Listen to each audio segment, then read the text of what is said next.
Good afternoon, everyone. I'm Andrea Wood, and I'm the Vice President for Social Impact for Best Buy. Thank you so much for joining us this afternoon for what I think will be a really interesting panel. We're going to be talking about equity in education, specifically tech equity in education, and how businesses and nonprofit groups and partners are coming together to address inequities in education, and particularly as it relates to our current COVID environment. So I'm pleased to welcome a couple of panelists today. I've got Sal Khan. Many of you have heard of him. He's the CEO and founder of Khan Academy, and also Kevin Washington, who I think many of you have also met, President and CEO of the YMCA of the USA. Welcome, Kevin and Sal. I'm going to just take a minute to kind of set the stage for where we are right now in terms of the state of education as it relates to digital learning and the pandemic and what's happening. So I know I'm probably preaching to the choir. Many of you know that there have been long-standing systemic inequities when it comes to the digital divide for students across the U.S. Just to give you an example, in Minnesota, when the pandemic first started, Best Buy, we're based in Minneapolis. We were approached by the governor's office because they were looking for the corporate community to come together to try to help address the gap in internet and tech devices for more than 300,000 homes across the state. These are low-income families or families who just don't have access to internet because they're in rural areas or places where there isn't service. And so with the governor's office and a large coalition of corporate funders as well as private funders, we were able to set up a grant fund to be able to provide internet and devices for many of these families. But I can tell you that the need is great. When we launched our first round of grants, we had a little over $2 million to give out. We received $8 million in grant applications from community organizations and school districts across the state of Minnesota. So the need is great, and it is not, it will not end. As we're seeing now, so many more schools are going almost 100% remote. Even in the hybrid situations, there's still a huge need for tech and for support for students. In fact, I think the latest stat I saw is that 1 in 4 students across the U.S. still lack adequate internet or devices to be able to do online schooling. This is so concerning because we all know that education is not just a right; it's a human right. It's something that our kids deserve. And we're seeing that low-income kids or kids from marginalized communities are falling farther and farther behind their more well-off peers. And these are the kids who can least afford to fall behind. I just saw a note from the Minnesota Department of Ed that they are expecting lower graduation rates this year just in our state alone. I know that is likely true across the country, and this is disproportionately affecting kids of color, kids from low-income communities, from marginalized communities. So this move to digital learning has been happening for quite some time. I don't think anyone was really ready for it to happen as quickly as it has. So I want to kind of turn it over to our panelists now to kind of just start the discussion. So I'll start with Sal, and then we'll go to Kevin on the same question. But Sal, so we've seen the massive shift in teaching and learning strategies as a result of the pandemic, and we're speculating this is going to change education forever. Tell us about the impact this has had on your organization over the last 9 months, and perhaps one of the biggest lessons that you've learned in this. Mute. And you're still on mute, Sal. Okay. Figured it out. Pre-COVID, Khan Academy has been very much focused as a not-for-profit on giving everyone access to world-class core academic material from pre-K through the core of college, not just in math, that's where people associate us, but also science, humanities, language arts, etc.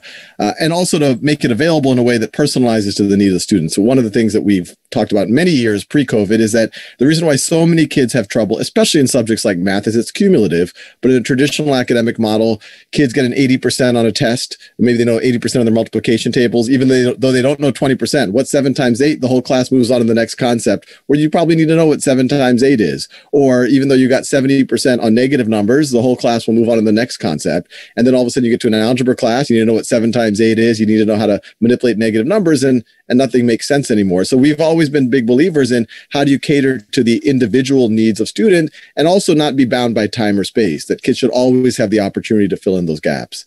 You fast forward to February of 2020, I was going to say last year, but I still remember it was this year. Feels like a lifetime ago. And we started seeing our traffic pick up in Asia. And I was like, why is our traffic picking up in Asia? And then we got a letter from a teacher in South Korea saying how South Korea had shut down schools in February, and that this is how they were doing distance learning, of making sure that the learning wasn't bound by time or space. And I remember talking to our Khan Academy leadership team. It's like, how wild is that? A whole country has shut down its schools physically. And then literally the very next week, we're out here in Northern California, one of the local private schools had to shut down because of contact tracing. And I think they were the first school in the country. And I'm on the board of my children's school, and we started saying, well, maybe that could be us. And so I went back to the Khan Academy team. We have to be prepared for this. Maybe schools will shut down in the U.S. And if they did, I think it's one of those moments where you kind of look left and you look right. And I think it's going to be us. Like, people are going to want to use Khan Academy. So we got the engineering team to stress test the servers. We started planning for webinars for parents and teachers to understand what distance learning or quarantine learning could look like. And then I think we all remember, I think it was the second or third week of March, where, that Monday, California and Washington announced they were going to close. And by Wednesday of that week, pretty much the whole country had shut down physically, and frankly, most of the world. And we saw our traffic about 300% of normal. We normally see about 30 million learning minutes per day on Khan Academy. We were seeing 90 million learning minutes per day on Khan Academy. We saw teacher and parent registrations go 10 to 20x of normal. And so we were just trying to keep pace with that. But when it became pretty clear that this wasn't going to be, I remember those early days, people were saying, well, maybe this is just through spring break. But it was pretty clear that it was going to go at least through the end of the school year, and probably even affect next school year, which it clearly has now done. We said we need to create more systems for, and things like assessment weren't happening either, for teachers and parents and students to understand where they are so they can keep learning, they can fill in their gaps, they get as much practice as necessary, but teachers can also keep track and understand what interventions they can do on synchronous settings like video conference.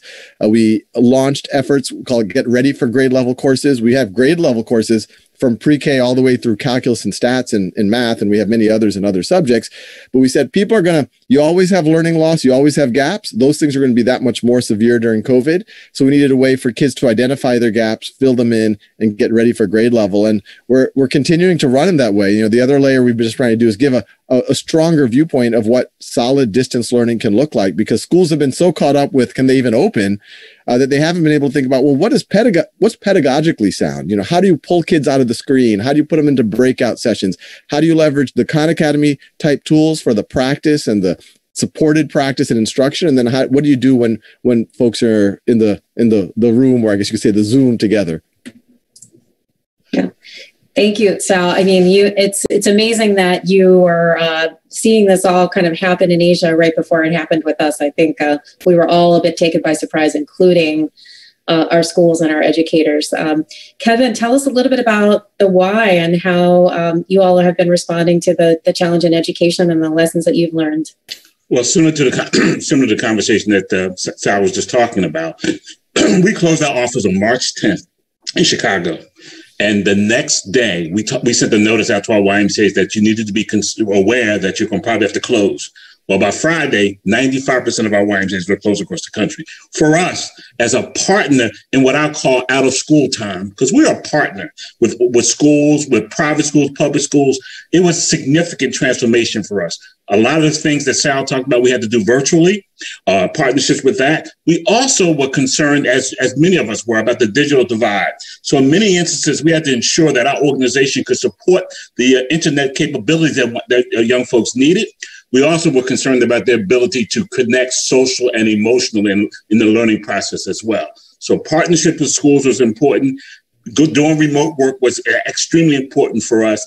And in addition to that, we had to make sure, as we did, because we did do essential childcare services during this time frame, and we had to make sure that we were doing it responsibly and in consistent guidelines with the CDC, because we continue to support the educational process out of the out of school term in that regard.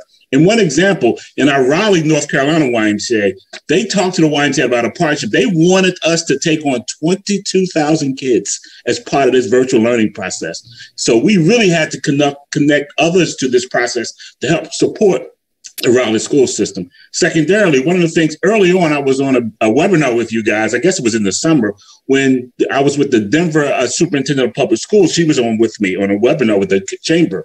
And what I said to her at the time as they thought about how they want to approach the virtual learning process, I said, make sure you connect with the out of school time providers, because it truly is a partnership in order to continue the learning that we know needs to happen for young kids and families. So for us, massive shift, focusing on virtual, being able to support families and kids as they go through this process on a social and emotional perspective. And now, as this continues, we really have to continue to up our game around the virtual process of partnering with other entities, particularly education systems, to ensure our young kids are getting what they need to be successful. Yeah, thanks, Kevin. And I know the Y has been really instrumental in setting up learning pods, sometimes referred to as safe centers for online learning. Yes. We've got a few of those here. We're partnering with you all here in Minneapolis on that strategy. And it's becoming, I think we've heard about the haves and the have-nots and the inequities that are becoming more and more apparent during the pandemic, where wealthier families can afford to create their own learning pods, right? And hire their own tutors and support services and teachers and those sorts of things. But, our low-income kids are not able to do that. So organizations like the Y are incredibly important in able to try to address some of those inequities that are happening right now. So related to that, Sal, tell us about why your organization sees digital inclusion and equity as a business or organizational imperative.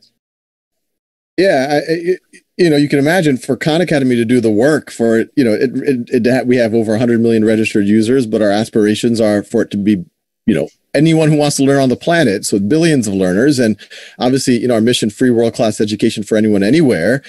We have not just an equality lens, but we have an equity lens. Why does it have to be so accessible? And because there's a lot of kids in our country and the world who just don't have access to their potential because of the zip code they grew up in or their parents' income. And that's what we see Khan Academy being there for. But none of that can happen if they don't have sufficient internet access to participate. And this is obviously something that we've been working with, for the last over 10 years. I would say the U.S. has made improvement. When I visited schools 10 years ago, a lot of them, even in fairly middle class or upper middle class neighborhoods, didn't have sufficient internet access. Over the last 10 years, because of things like E-rate, we've seen the digital divide in the classroom setting close. But what COVID has put a big spotlight on, but it's not just COVID. If you really want learning to not be bound by time and space, if you really want Khan Academy to be that, we get feedback, 65% of first generation college students said Khan Academy was the tutor that my family couldn't afford. If you really want that to happen, they need to have at-home access. I can't tell you how many classrooms we visit where the teacher's like, oh, we would love to use Khan Academy. It's giving feedback. The kids feel supported. I get much better data as a teacher. I can let kids learn at their own time and pace. But in this class of 30, I have 3 kids who don't have internet access at home, so I can't use it. And so if there's a silver lining behind what's going on at COVID, well, the horrible thing is that the stats you mentioned, 25, 30, we've seen school districts 40, 50% don't have sufficient internet access. The silver lining is what y'all have been doing, we've been seeing around the country and really around the world, industry, government, philanthropy, really bending over backwards, having more energy than I've ever seen to really close the digital divide. What I remind folks is, these stimulus packages we're passing, even 1% or 2% of one of those packages would probably solve the issue at a home situation. But if we do that, then that's going to really allow a lot more kids to benefit, not just from Khan Academy, from the entire internet. It'll benefit, and not just from an education point of view, their parents or them will be able to find work, will be able to engage. I mean, right now, if you don't have sufficient internet, just to even engage socially is very difficult.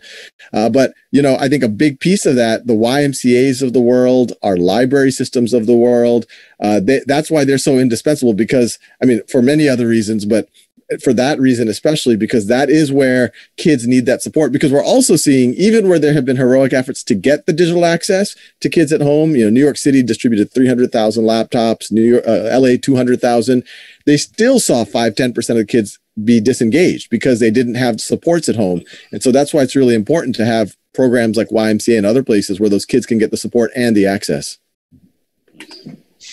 Right. Yeah. And I think you bring up a really good point that it's not just about getting the technology or the internet, but it's also giving the families the opportunity and the students the opportunity to learn in a learning environment that is conducive to that. Right. And I know we've had, Best Buy, we've had a lot of requests for noise canceling headphones from families because, the kids just don't have a quiet place to study and to learn. And many libraries are closed, which again makes it super important, why organizations like the Y have stepped up to be able to provide this important resource. So Kevin, what is it about this transition to e-learning that's sort of surprised you the most, and its impact on children, teachers, and caregivers? Well, surprised me the most is that, first of all, as we talked about, advancing equity in all aspects of community life is an important aspect of what we do. It is absolutely, when we think about how do we engage folks, how do we build that spiritual mind, body of our young folks, making sure access. And when we look through all of the programs that we do, equity is part of it.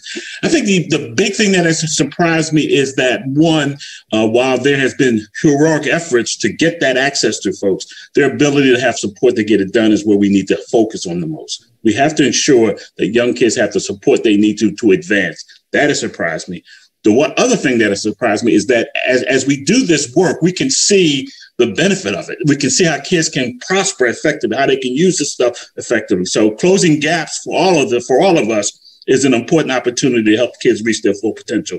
So all of those things have been important to what we do as a collective to ensure that young people reach their full potential. And for us, we're looking through everything through an equity lens. In fact, as we do our work, we're saying, how do we ensure that what we do is equitable to all the communities and individuals upon whom we work with, and to ensure that they get the kinds of support we know they need, because we believe all kids have unlimited potential, and the opportunity to open that door for them and be able to give them what they need to reach their full potential is a key strategy that we work with all communities. Yeah, and sticking with you, Kevin, for a minute, related to that, tell us about some of the partnerships you've been able to develop during this time and how you're working with others to address this issue.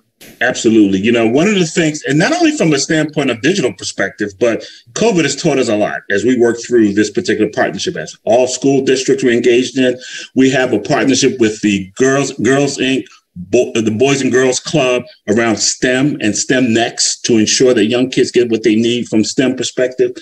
COVID, we have fed more than 5 to 10 million kids because of what we're doing, because we know that schools are closed. They're not able to get food. So we're opening up. We have 1,100 sites that are feeding kids and families on a regular basis.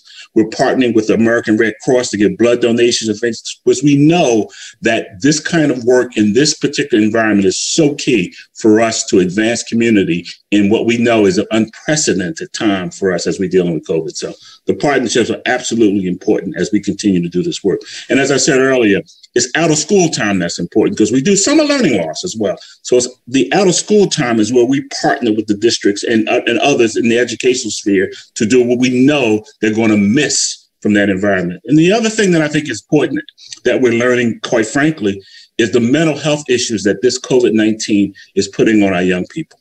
Yep. We've seen this. It is real, because human nature needs human contact. And the fact that so many of our kids are in an environment which they're not used to, they're showing up, and they're showing up in some mental health issues that we know are prevalent. And much of it is a direct result of the significant change that they're having in their lives and what COVID-19 is doing to them. So partnership in the mental health space is an important aspect of what we need to deliver to help kids and families get through this very unprecedented time and how it's affecting their normal lives. Yeah, another great point, that kids are really suffering. I mean, I think, we as adults are struggling with lockdown and isolation, but kids in particular are really suffering. And so much of those types of services have in the past been provided in school buildings, with supportive adults around them. And so now being able to fill that gap is really important. environment, both digitally as well as in after-school programs. Sal, let me ask you this kind of big question. Do you think we've narrowed or broadened the digital divide since the beginning of this year? Well, I guess it depends how you define that. I mean, at a high level, I think we have narrowed it because, the telecom providers have done, I think, the right thing when it is getting access. There have been huge laptop distribution programs, et cetera, et cetera. Now, the caveat, the asterisk I will put on that is the use or the benefit of digital, I actually think has widened.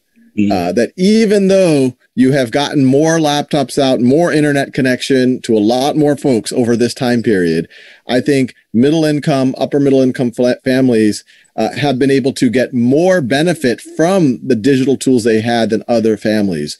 You mentioned the pods they've been able to set up. They've been able to, take higher tutors who might be in another country who zoom in on to help their kids one-on-one because they already had digital access for several years now. They already were, in many cases, pretty used to the tools. Their kids were already at schools that were already using, my children's school, it's Khan Lab School. I helped start it. You could imagine they already knew how to use these digital tools. So when COVID closed, just like that, they didn't miss a beat. Those kids kept learning. While a lot of other schools, even if you had a laptop at home, even if you had internet access, the school wasn't used to using this modality. And so the gaps widened. So the physical devices, the internet access, I think that's narrowed and hopefully that keeps going. But the use of it and the benefit from it, I'm afraid has widened, at least during COVID. Great. Yeah, it's really interesting. And okay, in the last couple of minutes, I told you I'd ask you a surprise question, both of you. So I'll start with Kevin. Look into your crystal ball. What's the future hold for digital learning and education post-COVID? What is going to look like? What's going to change, maybe for the good or maybe not? I think for the good. This is just me being the internal optimist that it is, because I do think that the fact that we have this particular issue is going to make sure that public schools in particular, and those folks who have not had the experience that some of the other middle and higher income schools have, they realize that this will happen again. I listened to Bob Johansson, who does Institute for the Future, and he talks about this as being the novel coronavirus. We're going to be in this situation again. And I think that schools and others who have not had the opportunity to prepare will prepare based on the experiences that they have. And they know this. For us, too, we know the virtual space is going to continue to be an evolving entity that they have to spend some time and effort on. So I do think public schools and others are going to have to spend more time on preparing their teachers for this kind of environment, because I don't think we've seen it in the last time. I'll end with that. Next. Great. And what about you, Sal?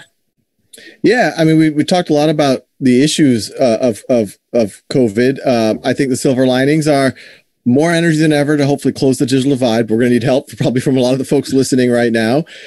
You're seeing more services, both in the physical setting and in the virtual, between the YMCAs and the Khan Academies, and we'll also need your help. I'll ask for both organizations as the heads of not-for-profits.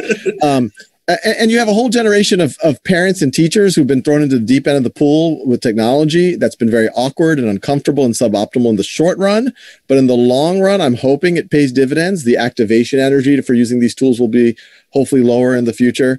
And, to Kevin's point, I think you're going to have hopefully a lot of schools will retain some of the capacities and the things that they've built right now, where, a lot of schools, they're having some kids present, but some kids virtual. So they have to support both at the same time. That's always going to be useful. It's useful for a snow day. You could keep, all the schools are like, we've got to keep kids learning all the time. Well, we've always had this thing called summer vacation. How do we keep that going? Maybe it's through a combination of the Khan Academy and the YMCA. Actually, I think that'd be a really good combination. Sounds good to me too.